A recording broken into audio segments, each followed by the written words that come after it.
열왕기상 19장 15절에서 18절 말씀을 통해서 엘리야의 인생 이막이라는 제목으로 하나님 말씀을 함께 나누겠습니다. 우리가 저번 주에 이어서 엘리야에 대해서 한 번 더 말씀을 나누려고 합니다. 저번 주 엘리야가 그 850명과의 싸움, 바알과 아세라를 섬기는 850명과의 싸움에서 승리하는 그 결과를 맛보았지요. 그 제단에 불은 붙이지 말고 거기에 불로 임하는 신이 참신이다. 그래서 이스라엘 백성들이 그 말이 다 옳다라고 말합니다. 엘리야가 그 제단에 불이 임하면서 그 850명의 바알과 아세라를 섬기는 모든 사람들을 다 죽이게 됩니다. 거기서 끝난 것이 아니라 3년 6개월 동안 내리지 않았던 비가 엘리야가 기도함을 통하여서 비가 다시 내리게 되는 놀라운 기적이 엘리야의 삶 속에 나타났습니다. 이렇게 큰 승리를 거둔 엘리야에게 들려온 소식은 아합 왕의 아내 이세벨이 엘리야를 죽인다는 소식이었습니다. 이 소식을 들은 엘리야는 자기의 이 형편을 보고 스스로 광야로 들어가서 로뎀 나무 아래 앉아서 하나님 앞에 이렇게 말하죠. 여호와여, 이제 넉넉하오니 내 생명을 거두시옵소서. 내가 하나님을 위하여 이렇게 열심히 수고하고 애쓰고 일하였는데 이게 무엇입니까? 내가 스스로 목숨을 끊을 수는 없으니까 하나님이 내 목숨을 가져가세요. 이렇게 엘리야가 때를 쓰지요. 그리고 나서 지쳐서 엘리야가 잠이 듭니다. 엘리야가 원하는 것은 지금 이 세상을 이제 떠나고 싶다는 거죠. 왜요? 내가 이렇게 수고하며 애썼는데 돌아온 결과가 좋지 않았기 때문에 그렇습니다.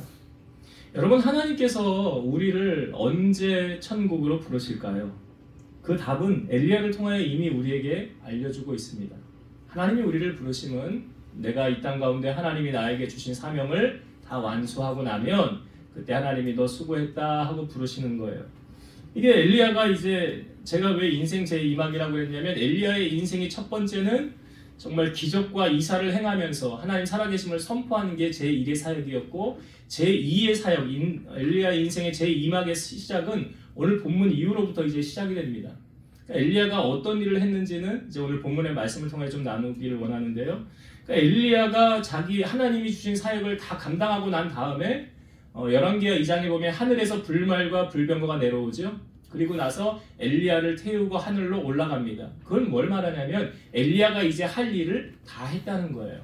그러니까 하나님께서 우리를 언제 데려가시냐 이런 궁금하시면 하나님이 내게 주신 사명을 내가 다 완수하면 그때서 하나님이 나를 부르신다, 나를 데려가신다. 이 정답이 맞다는 것이요. 자, 이 로뎀 나무 아래에 누워 잠들어 있던 엘리야를 하나님은 어떻게 하십니까? 저번 주 우리가 말씀을 나눴지만 여기서 사랑이 하나님의 마음에 느껴지죠. 엘리야가 너무 힘들고 탈진한 상태, 그러니까 번아웃이 온 거죠. 그러니까 천사를 보내어서 어떻게 엘리야를 어루만지죠. 어루만졌다는 게 이제 마사지를 해주면서 몸을 다 풀어주는 거예요. 힘든 엘리야를 회복시키시는 하나님의 모습. 천사가 이렇게 어루만지고 이제 숯불에 구운 떡하고 물 한 병을 갖다 주죠. 누가 갖다 줬는지는 도저히 알 수가 없죠. 성경에 나와 있지 않으나. 그러나 분명한 사실은 하나님께로부터 공급이 되었다는 거죠. 그러니까 하나님께서 엘리야를 이제 먹이시는 거예요. 우리가 육이 다운되면 영도 같이 다운이 돼요. 육이 다운되면 기도가 하려고 해도 잘 안 됩니다. 저번 주 말씀 나누었잖아요. 겟세마네 동산에서 예수님 기도할 때 제자들 3명 데리고 갔는데 뭐 했어요? 잤잖아요. 그러니까 왜? 그들의 눈이 피곤함이라라. 피곤하니까 기도를 못하는 거죠. 그래서 우리가 2마리 토끼 다 못 잡는다고 그랬죠? 주에게 한쪽으로 열심히 하다 보면 한쪽은 소홀하게 돼 있어요. 그러니까 너무 육신이 피곤하니까 지금 지쳐있는 엘리야를 하나님이 회복시키시는 거예요. 왜 회복시킬까요? 아직 엘리야를 통하여 하나님이 하고자 하는 뜻이 있다는 거죠. 회복하고 난 후에 엘리야가 하나님의 산 호렙에 이제 40주 40야를 이제 막 걸어갑니다. 엄청 험한 길을 이제 엘리야가 걸어가는 거예요. 그곳에서 엘리야는 이제 하나님을 만나게 되죠. 하나님의 음성, 그러니까 하나님과 엘리야가 대화를 하는데 조금은 엇박자가 나고 있어요. 하나님하고 엘리야가. 하나님은 그런 이렇게 말씀하십니다. 너 왜 여기 있냐 그래요. 너 왜 여기 있냐 그래요. 그랬더니 엘리야가 하는 말이 뭐예요? 내가 주를 위하여 이렇게 열심히 수고하며 애쓰지 않았습니까? 그런데 나에게 온 것이 무엇입니까? 오히려 이세벨이 나를 죽이려고 하고요. 이제 나 죽으면 하나님 믿는 백성 없습니다. 그러는 거예요. 그러니 나 데려가면 이제 끝입니다. 라고 말하는 거예요. 사실 엘리야의 말이 맞을까요? 아니요, 그렇지 않아요. 엘리야는 그렇게 말했지만 자기 생각에는 그랬어요. 왜냐하면 그 850명과의 그 싸움에서 제단에 불이 임했잖아요. 거기 불로 임하면 하나님 정말 살아계시구나 사람들이. 그리고 어떤 반응을 기대했냐면 이제 나 하나님 믿겠습니다. 나 이제 당신 따라다니겠습니다. 나 그리고 하나님을 전하는 사람으로 살겠습니다. 이런 반응이 나타날 줄 알았던 거예요. 그런데 엘리야의 반응과는 전혀 다르게 사람들은 그 누구도 엘리야 나 당신 따라가겠습니다. 당신이 믿는 하나님 나도 믿겠습니다. 이럴 줄 알았는데 그런 반응이 하나도 나타나지 않았다는 거죠. 그리고 오히려 자기를 죽이려고 하는 그 이세벨의 그 위험 때문에 지금 광야로 도망을 가게 된 이런 엘리야의 모습을 지금 성경 우리에게 보여주고 있어요. 근데 하나님은 이런 엘리야를 통하여서 오늘 우리에게 주셨던 말씀이 무엇입니까? 소위 새로운 사명을 엘리야에게 허락하고 계시다라는 거죠. 그러니까 아직 하나님이 엘리야를 데려가지 않은 이유는 뭐냐면 내가 너를 통하여 할 일이 아직 남아있다는 거예요. 그것이 오늘 우리가 읽은 본문의 말씀이에요. 하나님께서 이 말씀은 이제 엘리야의 인생의 제2막을 시작하는 이제 네가 해야 될 일은 이거야 라고 사명을 주신 거예요. 자, 15절과 16절의 말씀 다시 한번 볼게요. 이게 어떤 사명인가 한번 여러분 성경 읽을 때 한번 잘 들어보시기 바랍니다.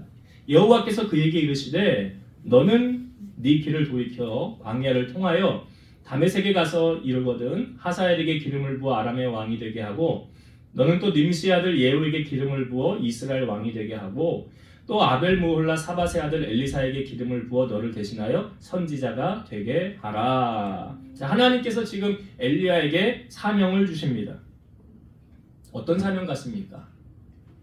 사람을 세우는 사명이죠. 그러니까 엘리야의 인생의 1막 첫 번째는 뭐냐면 악한 무리와 싸워서 승리하는 인생, 하나님의 이적을 맛보는 인생이었다고 한다면 엘리야의 인생의 두 번째 서막은 뭐냐면 사람을 세우는 사명이에요. 엘리야가 하늘로 승천하기 전에 열왕기하 2장에 보면 그 제자였던 이제 오늘 여기 선택된 엘리사를 데리고 다니잖아요. 근데 엘리사를 데리고 다닐 때 엘리야가 갔던 곳이 어디냐면 베델에도 가고 또 여리고에도 가고 요단에도 갑니다. 근데 여기서 성경이 우리에게 엘리야가 어떤 사역을 했구나라고 하는 것을 우리에게 알려주는 것이 뭐냐면 베델에도 선지자의 제자들이 있었고 여리고에도 선지자의 제자들이 있었어요. 요단에도 선지자의 제자들이 있었다는 거죠. 그러니까 엘리야의 그 다음 이후로의 엘리야의 사명은 무엇입니까? 사람 세우는 사명이었어요. 선지자의 제자들을 세우는 사명이었어요. 호렙산에서 엘리야가 하나님께 했던 말이 뭐냐면 하나님, 주의 선지자는 다 죽고 나만 남았습니다. 나만 남았습니다. 그러니까 하나님께서 지금 엘리야로 하여금 인생의 제2막을 여는 초점에 무엇을 두고 있냐면 사람을, 일꾼을 세우는 일. 여러분, 교회는 뭐 하는 곳입니까? 교회는 초대교회가 우리 교회, 그러니까 모든 교회의 이상형 아닙니까? 초대교회가 시작되어졌을 때 이런 모습이었어요. 제가 성경 읽어볼게요. 사도행전 2장 44에서 47절입니다. 믿는 사람이 다 함께 있어 모든 물건을 서로 통용하고 또 재산과 소유를 팔아 각 사람의 필요를 따라 나눠주며 날마다 마음을 같이하여 성전에 모이기를 힘쓰고 집에서 떡을 떼며 기쁨과 순전한 마음으로 음식을 먹고 하나님을 찬미하며 또 온 백성에게 칭송을 받으니 주께서 구원받는 사람을 날마다 더하게 하시니라. 여기 저는 교회에서 이렇게 했구나. 공동체 생활을 같이 하였고 마음을 같이 나눴고 모이기를 힘썼고 떡을 떼며 교제했고 그런 여러 가지 하나님을 찬송하고 또 온 백성에게 칭송을 들었다는 게 칭찬받았다는 거죠. 그리스도인이 정말 세상에서 잘 살면 칭찬을 받잖아요. 그런데 저는 가장 중요한 이 부분, 주께서 구원받는 사람을 날마다 더하게 하시니라. 이게 뭐예요? 하나님의 사람들이 세워지고 있다는 걸 성경 우리에게 보여주고 있다는 거예요. 여러분, 교회는 건물을 세우는 곳이 아니죠. 교회는 사람을 세우는 곳이에요. 주님께서도 초점을 두고 사역을 하셨던 어떤 사역을 주님이 주로 하셨습니까? 하나님 나라 전파하는 것, 복음 전파하는 일을 하셨죠. 그러면서 예수님께서 이제 승천하시고 사도행전 1장에 보면 예수님이 하늘로 승천하는 장면이 나오잖아요. 사람 제자들이 이렇게 쳐다보고 있잖아요. 그리고 천사가 뭐라고 말합니까? 너희가 본 예수는 너희가 본 그대로 다시 오실 것이니라. 그러면 예수님이 승천하고 나셨으면 이제 복음이 끝났습니까? 아니잖아요. 그 다음에 어떻게 됐어요? 마가의 다락방에 120명이 모여서 성령 받기를 간절히 기도했죠. 그러니까 예수님은 기도하시고 12제자를 세우시는 장면이 사복음서에 나오고 70제자를 파송하신 장면이 나와요. 그러니까 예수님도 사역의 어떤 부분에 초점을 주셨습니까? 사람을 살리는, 사람을 세우는. 초대교회가 말씀 위에 든든하게 세워져 갈 때 사도 바울, 그러니까 베드로가 설교를 했을 때 3,000명이 막 회개하고 돌아오지 않습니까? 그 어부였던 베드로가, 그 무식한 베드로가 설교했는데 3,000명이나 예수 믿겠다고 돌아오잖아요. 그런데 교회가 부흥하여 나아가면서 교회 문제점이 발생하게 되는 거예요. 그 헬라파 과부와 히브리파 과부들이 자꾸 언쟁이 있고 한쪽 과부들이 자꾸 구제의 명단에서 빠지니까 그 문제를 간파한 사도들이 뭐라고 말하냐면 이렇게 말합니다. 우리가 하나님의 말씀을 제쳐놓고 적대를 일삼는 게 마땅치 않다. 이렇게 개역 개정파는 소개를 하고 있는데요. 이걸 현대 성경에서는 이렇게 말하고 있어요. 우리가 설교하는 데 써야 할 시간을 식사 분배하는 일에 빼앗기는 것은 옳지 않습니다. 그러니까 사도들이 뭐에 집중하겠다는 거예요? 말씀과 기도에 우리는 집중하겠다. 그리고 난 후에 이 일을 잘할 수 있는 누구를 세웁니까? 7 집사를 세우잖아요. 어떤 사람들이었어요? 그 사람들이 성령과 지혜가 충만하여 칭찬받는 사람 7 사람. 그러니까 하나님의 일도 성령 충만하지 않은 사람이 하면 부작용이 생겨요. 하나님의 일도. 기도하지 않는 사람 세우면 부작용이 생겨요. 기도하지 않는 사람이 어떻게 하나님의 일을 할 수가 있겠습니까? 하나님 뜻을 모르는데요. 그러니까 초대교회 집사를 세울 때도 성령과 지혜가 충만한 7 집사를 세웠더라. 여러분, 기드온이 아말렉과의 전쟁하러 갈 때 이스라엘이 지금 어려움 처하니까 전쟁할 사람 다 모았더니 32,000명 모였죠. 하나님 말씀하십니다. 너무 많다. 왜 많대요? 만약 너희가 싸워서 이기면 너희가 잘해서 이겼다고 할 거 아니냐? 지금도 두려워서 떠는 사람 돌려보내라. 22,000명 돌아가고 10,000명 남았어요. 하나님이 말씀하시기를 10,000명도 많다 그래요. 내가 냇가에 내려가서 시키는 대로 해라. 냇가에 내려가서 물을 떠서 움켜서 마시는 사람 따로 뽑아라 했더니 몇 명이에요? 300명. 그 300명을 통하여 하나님은 저 아말렉의 13만 5천 명이나 되는 많은 사람을, 300명하고 13만 5천하고 이게 게임이 됩니까? 근데 어디가 이겨요? 300명이 이겼잖아요. 하나님이 하시는 일이 그래요. 하나님은 건물에 관심이 있는 게 아니라요, 사람에 관심이 있어요. 지금 하나님께서 엘리야를 통하여 하셨던 오늘 우리가 본문 말씀 가운데 오늘 우리가 읽은 본문의 마지막 18절의 말씀에 보면 이게 아마 엘리야의 머리를 탕 하고 내리치는 하나님의 말씀이었을 거예요. 뭐라고 하나님 말씀하셨냐면 내가 이스라엘 가운데 바알에게 입맞추지 아니한 7,000명을 따로이 남겨놨다는 거예요. 근데 엘리야는 아무리 눈을 뒤집고 봐도 무슨 내 눈에는 한 명도 눈에 안 띄는데 하나님 몇 명을 남겨놨대요? 7,000명. 그러니까 하나님은 하나님의 일을 할 믿음의 일꾼을 하나님이 다 준비하고 계신다는 사실이죠. 아브라함이라는 한 사람을 통하여 이스라엘의 믿음의 조상의 가문으로 세우셨지요. 또한 이스라엘 백성들이 애굽에 가서 정착하기 위해 먼저 누구를 보냅니까? 요셉을 보내잖아요. 요셉이 나중에 형들에게 이렇게 말하잖아요. 당신들이 나를 이리로 보낸 것이 아니라 하나님이 나를 이리로 보냈습니다. 하나님이 요셉을 총리의 자리에 세우신 것은 이스라엘 백성 아브라함의 후손들을 그곳에 정착시키기 위해서 그 한 사람을 미리 보내어서 하나님이 이를 이루어 가시잖아요. 그리고 430년이 지난 뒤에 모세라는 한 사람을 하나님이 들어서 이스라엘 백성들을 출애굽하게 하시잖아요. 우리가 요즘 나라의 일꾼을 세울 때도 마땅한 사람이 세워지지 않을 때 우리는 이런 말들을 합니다. 일꾼이 그렇게 없냐? 나라를 위해 헌신할 일꾼이 그렇게 없냐?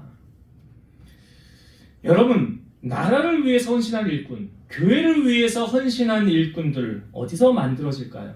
저는 교회에서 만들어야 된다고 생각해요. 교회에서 세상에 영향력을 미칠 수 있는 정의와 공의를 실현할 능력을 갖춘 일꾼을 세워져야 하는 곳이 바로 저는 교회다라고 생각이 돼요. 여러분, 우리가 지금 눈에 보이지 않지만 나중에 여기에서 대통령이 나올지 장관이 나올지 외교관이 나올지 판사가 나올지 여러분 어떻게 알아갈 수 있으면 몰라요. 하나님이 하신 일을 우리는 모르는 거예요. 그러나 우리는 무엇입니까? 비전을 가지고 꿈을 가지고 사람을 살리고 사람을 세우는데 투자하고 헌신해야 된다는 거죠. 언젠간 때가 되면 반드시 열매를 맺는다는 사실.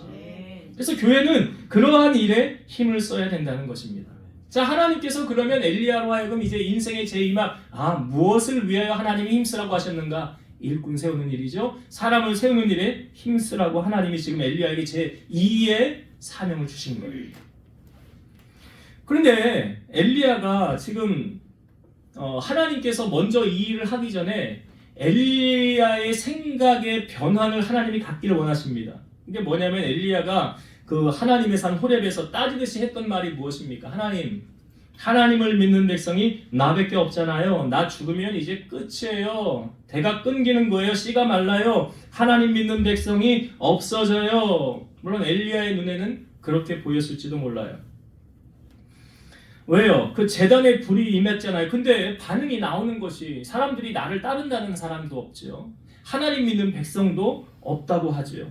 조용한 거예요. 아무도 자기를 따르는 사람이 없으니까 엘리야는 그렇게 생각할 수 있는 거예요. 당연히 이런 기적이 나타났음에도 불구하고 하나님 믿는 백성이 없으니까 나만 남았다고 생각한 거 아닙니까? 그럼 엘리야의 생각이 지금 맞을까요? 틀릴까요? 틀리다는 거죠. 자, 우리 18절을 한번 볼게요.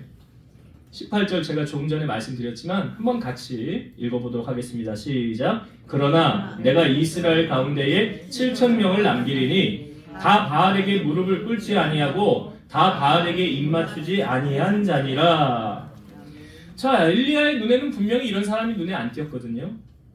그러니까 나만 남았다고 한 거 아닙니까? 그러니까 지금 하나님께서는 무엇을 먼저 엘리야에게 요구하십니까? 생각의 전환, 사고의 전환을 지금 요구하고 계시는 거예요. 우리가 하나님 앞에 기도할 때에 내 생각과 하나님의 생각이 일치가 되면 너무 좋겠죠. 근데 문제는 우리의 바라는 응답과 하나님께서 바라는 응답이 다를 때 그때는 어떻게 해야 되는가? 우리는 우리의 주장을 하나님께 계속 주장합니다. 하나님 답은 이미 정해져 있잖아요. 그러니까 하나님이 내가 원하는 대로 해주세요. 우리가 아까 540장 찬송할 때 나의 품은 뜻 주의 뜻같이 되게 하여 주소서 우리 이렇게 찬양했잖아요. 내가 품은 뜻이 하나님의 뜻과 맞는다면 정말 좋은 거죠. 그러나 그것이 아니라고 한다면 마치 지금 엘리야가 말하기를 하나님 믿는 백성 나밖에 없는데요. 나 죽으면 끝이잖아요. 그건 엘리야의 생각이에요. 하나님의 생각은 뭐래요? 바알에게 입맞추지 아니한 7,000인을 내가 따로이 남겨놓았다는 거예요. 그래서 이사야 55장 8절에 보면 이는 내 생각이 너희의 생각과 다르며 내 길은 너희의 길과 다름이니라 여호와의 말씀이니라. 분명한 사실은 하나님은 우리에게 좋은 것 주기 원하십니까? 나쁜 것 주기 원하십니까?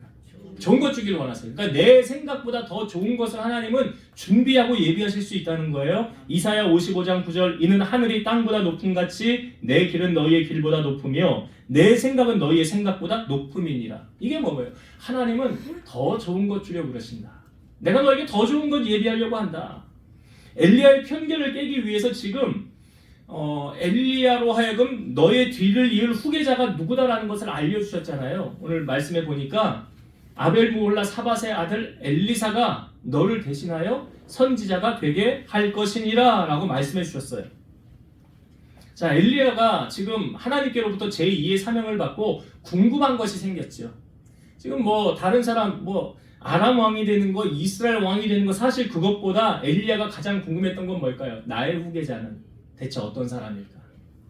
나의 뒤를 이어서 내 바톤을 이어서 계속 하나님의 일을 감당할 그 후계자는 대체 뭐하는 사람일까? 집안은 어떤 집안일 것이고 외모는 어떤 외모를 갖추었을까? 이 궁금하지 않았겠어요? 그러니까 엘리야가 가장 먼저 찾아가는 것이 누굽니까? 엘리사를 가장 먼저 찾아가요. 아마 그런 상상을 했으면서 갔을 거예요. 나의 후계자라면 집안도 좋을 것이고 외모도 뛰어날 것이고 아마 스펙도 상당히 좋지 않을까. 그런 생각을 하면서 가지 않았을까. 이런 기대와 상상을 하면서 엘리야는 엘리사를 찾아간 거죠. 자, 이제 엘리야와 엘리사의 첫 만남이 이어집니다. 자, 성경을 이 부분 한번 볼게요. 19절의 말씀을 보면서 그래 엘리사는 뭐 하는 사람이었나 여기 직업이 소개가 되고 있어요. 19절을 한번 제가 읽어볼게요. 엘리야가 거기서 떠나 사밧의 아들 엘리사를 만나니 그가 12겨릿소를 앞세우고 밭을 가는데 자기는 12째 겨릿소와 함께 있더라. 엘리야가 그리로 건너가서 겉옷을 그의 위에 던졌더니. 자, 엘리사가 지금 뭐 하고 있습니까? 12겨릿소를 앞세우고 밭을 가는데 이게 엘리사의 직업을 나타내주고 있는 거예요. 엘리사는 뭐 하는 사람이에요? 농사꾼이었어요. 엘리사는 밭일하는 사람이었어요. 엘리야의 기대와는 너무 다른 모습을 성경이 지금 우리에게 보여주고 있죠. 여러분, 사람은 사람을 평가할 때 무엇을 보고 평가합니까? 외모를 보잖아요. 저 사람의 외모는 어떻게 생겼나? 오면서 우리 아름이가 그런 이야기를 하더라고요. 어떤 친구 동생이 있는데 걔는 얼굴이 너무 잘생겨서 걔는 얼굴로 먹고 살아야 된다. 뭐 이런 이야기를 하고 연예인급인가 봐요, 얼굴이. 우리가 뭐 그런 경험들이 있잖아. 연예인들 옆에 서서 이렇게 사진 찍으면 그 옆에 있는 사람 뭐가 된다고 그래요? 예, 오징어 된다고 그러잖아요. 그러니까 사람은 사람을 볼 때 처음 딱 보는 게 뭐예요? 얼굴을 보잖아요, 얼굴. 배우자를 선택할 때도 뭐 봅니까? 예, 남자들은 다른 거 다 필요 없다고 그러죠. 이쁘기만 하면 다 용서가 된다. 근데 뭐 살아보면 얼굴이 다가 아니라는 것을 살아보면 알게 되지요. 살아보면. 아무튼 사람은 다 처음에 보는 게 외모를 봐요. 그 다음에 보는 게 뭐예요? 직업이 뭐지? 경제력은 어떤가? 돈은 많은가? 그 다음에 한 가지 더 보면 집안은 어떤 집안인가? 뭐 하는 집안인가? 이런 거 보잖아요. 이거 다 세상의 사람들의 기준, 세상 사람들이 만들어 놓은 거죠. 자, 그런데 하나님은 무엇을 보신다고 성경은 우리에게 말씀하고 있습니까? 하나님께서 사울 왕을 패하시고 두 번째 왕이 될 다윗의 집으로 사무엘을 보내죠. 사무엘이 이새의 집에 딱 도착을 해서 가장 먼저 눈앞에 딱 들어온 게 장남인 엘리압이 눈에 딱 들어왔어요. 우리 하나님 정확하셔. 왕으로 될 자가 바로 여기 있구나 하고 묻지도 않고 사무엘이 기름을 부으려고 그랬죠. 근데 하나님이 그때 말씀하시잖아요. 이렇게 말씀하셔요. 그의 용모와 신장을 보지 말라. 내가 이미 그를 버렸노라. 내가 보는 것은 사람과 같지 아니하니 사람은 외모를 보거니와 나 여호와는 중심을 보느니라. 사람은 뭘 본대요? 하나님도 아세요. 외모를 본대잖아요. 근데 하나님은 뭘 보신대요? 중심을 보신대요. 마음을 보신대요. 예레미야 말씀에도 그 사람의 그 마음 깊은 곳을 헤아려 보신다고 말씀하고 있지 않습니까? 여러분, 교회 안에도요, 얼마나 이런 일이 비일비재한지 몰라요. 이게 성경이 우리에게 알려주는 말씀인데 야고보서 2장 2절부터 4절의 말씀. 만일 너희 회당에, 회당은 교회를 말하는 거예요. 만일 너희 회당에 금가락지를 끼고 아름다운 옷을 입은 사람이 들어오고 또 남루한 옷을 입은 가난한 사람이 들어올 때 너희가 아름다운 옷을 입은 자를 눈여겨보고 말하되 여기 좋은 자리에 앉으소서 하고 또 가난한 자에게 말하되 너는 거기 서 있든지 내 발등상 아래에 앉으라 하면 너희끼리 서로 차별하며 악한 생각으로 판단하는 자가 되는 것이 아니냐. 이런 일이 어디서 일어난대요? 교회 안에서. 교회 안에서. 참 교회가 이 타락되고 잘못되어졌다, 이렇게 가면 안 된다라고 생각하는 것 중에 하나는 뭐냐면 세상에서 지위가 높은 사람, 권력을 가진 사람, 그런 사람은 교회 안에 와서도 세상의 법을 똑같이 적용해서 높은 자리 권력이, 세상에서 그러니까 하찮은 일을 하는 사람, 눈여겨 사람들이 돌아보지도 않는 이런 사람은 교회 와서도 그냥 그런 자리. 아니면 또 이렇게도 교회가 세속화되죠. 헌금을 가장 많이 하는 사람, 목사님이 늘 관심을 가지고 사랑해주고 신방을 늘 하고, 헌금을 안 하는 사람, 저 사람은 내게 별로 도움이 안 되는 사람이에요. 이게 변질되는 거 아니에요, 교회가. 주님이 보시고 얼마나 한탄을 노르시겠어요. 그러니까 교회 안에 이렇게 되어지면 이 교회는 타락되어져 가고 있다는 거예요. 왜 교회가 타락이 됩니까? 세상이 교회로 들어왔기 때문에 그래요. 교회는 세상과 구별되어 가야 되는데 교회가 세상을 따라가다 보니까 세상의 법이 교회에 적용되다 보니까 교회가 타락이 되는 거예요. 오늘 본문에도 엘리야가 원했던 자기의 후계자 상은 이런 게 아니었던 거죠. 아니, 하나님은 대체 사람을 뭘 보고 선택하는 거야? 엘리야가 지금 엘리사를 보고 별로 마음에 들었던 것 같지가 않아요. 보통 엘리야가 마음에 들었으면 엘리사를 찾아가서 가장 먼저 했던 말은 이런 말을 해야 돼요. 야, 하나님이 너를 나의 후계자로 선택하셨어. 하나님이 너를 내 뒤를 이어서 하나님의 일을 할 사람으로 부르셨어. 그래서 내가 온 거야. 이런 말을 해줘야 되잖아요. 그런데 그런 말을 합니까 안 합니까 엘리야가? 안 해요. 왜 안 하는 거예요 지금? 자기 생각하고 틀린 거예요. 내가 원했던 후계자의 상하고 지금 완전히 다른 거예요. 그러니까 말을 안 하는 거예요. 아무 말도 안 하고 거듭만 휙 던지는 거예요. 여러분, 하나님께서 엘리야를 부른 게 실수가 아니라는 것. 실수하지 않으시잖아요. 우리 하나님은 실수하지 않으십니다. 그러니까 하나님이 엘리사를 부르시는 게 맞다고 이걸 확증시켜주는 장면이 오늘 성경 20절을 한번 보세요. 엘리사의 반응이에요. 엘리사가 어떻게 반응했나 보세요. 엘리야는 아무 말 안 했어요. 별로 자기 마음에 안 든 거예요. 겉옷만 던진 거예요. 근데 그 다음에 엘리사가 어떻게 반응했나? 자, 20절 말씀을 봅니다. 그가 소를 버리고 엘리야에게로 달려가서 이르되 청하건대 나를 내 부모와 입맞추게 하소서. 그리한 후에 내가 당신을 따르리이다. 엘리야가 그에게 이르되 돌아가라. 내가 내게 어떻게 행하였느냐 하니라. 자, 지금 엘리야가 엘리사에게 너 이제 나를 따라라. 내 후계자로 하나님이 점 찍었다. 이런 말 했습니까? 안 했습니까? 안 했어요. 그런 말 안 했어요. 너희 이제 하나님의 일을 해야 돼. 그런 말을 한 적이 없는데 지금 엘리사의 반응이죠.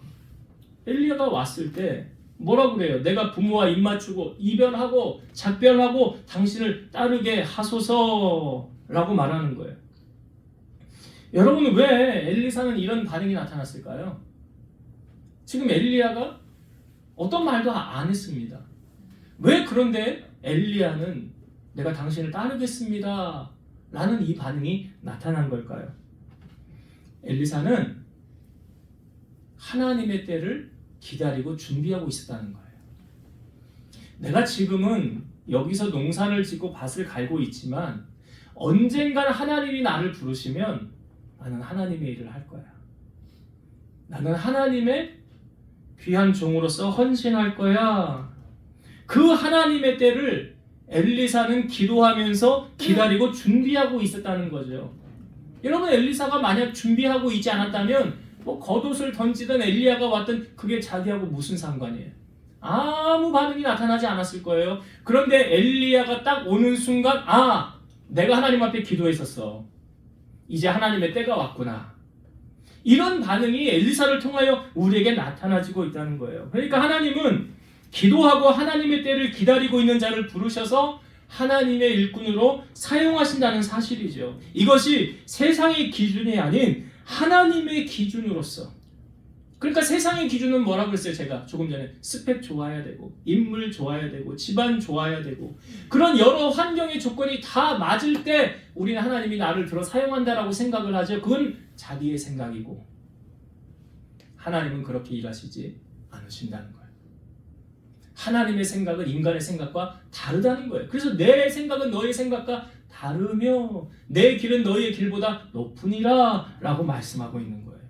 그러니까 오늘 이 엘리야를 통하여서 하나님은 무엇을 원하십니까? 너의 생각의 전환을. 내가 하나님 나 죽으면 끝이에요? 그것도 틀렸지요.